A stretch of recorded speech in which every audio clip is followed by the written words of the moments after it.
The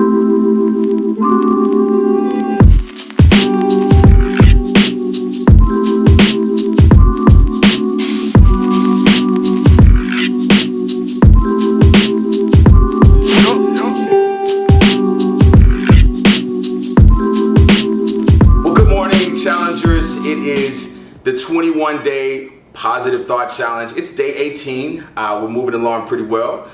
Thank you so much for your participation. Love all of the I made it stories that you posted on yesterday. You guys are really conquerors. I'm so elated to be in the midst of so many people who understand the bigger picture. I see how you guys have overcome some pretty big things. And now you're powerful, and I get as much from you as hopefully you're getting from me with these positive thought challenges. So if you're just joining us, this is the 21-day positive thought challenge based on an article I wrote for thoughtcatalog.com. We are on day 18, so we're moving along pretty well. So let me read day 18 to you and get this positive thought going. Very few events in life are unique, so God could be preparing you to bless someone close to you with an empathetic heart and ear.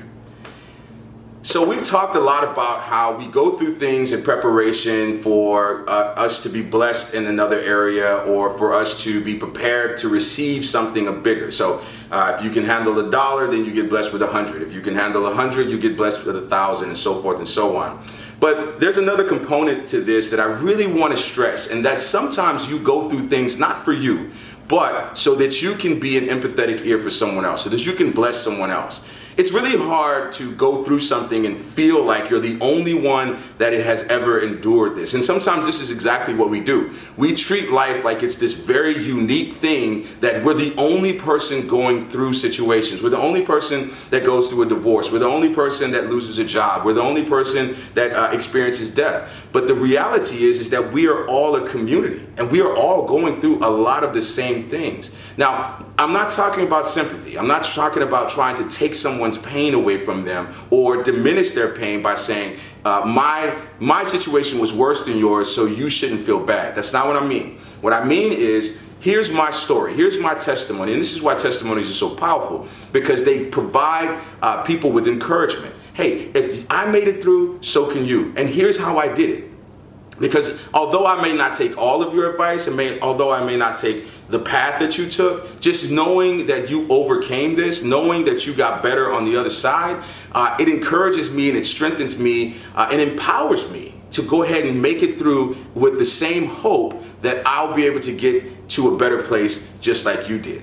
So sometimes it's not about preparing you to go through something else. Sometimes it's about preparing you to be a source of strength for someone else. And I think that's a beautiful thing. I think knowing the answer to the problem as you're hearing the problem come out. I mean, I think about when I was in school, right? And there would be times where the teacher would have a problem on the board, or was a word problem, she's explaining the problem, and halfway through the word problem, you already have the answer. You know it. It's like the answer's 5, and your hand shoots up, and she's not even done with the question yet. But you have studied this, you know it, and you're so excited. I know the answer. I know the answer.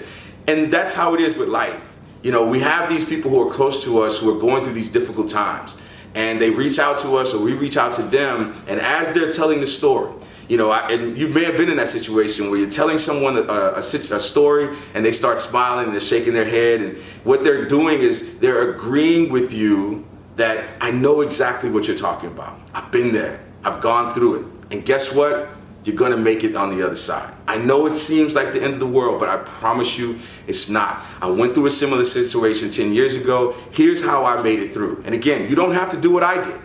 You don't have to take my path. Just understand that the end result is something better. Don't give up. So maybe what you're going through right now is not necessarily for you. Maybe you're being prepared to be a source of strength for someone else. And that's truly how you get blessed. Not in receiving, not getting stuff, but being in a position to be used by God to show His love for all of us. I can't think of a better way of being blessed than that. And just like I want to be a blessing to you, you guys are definitely a blessing to me. So let's continue this. Keep inviting your friends. We're almost done with the challenge, but I am not done with this level of positivity. So I will see you tomorrow.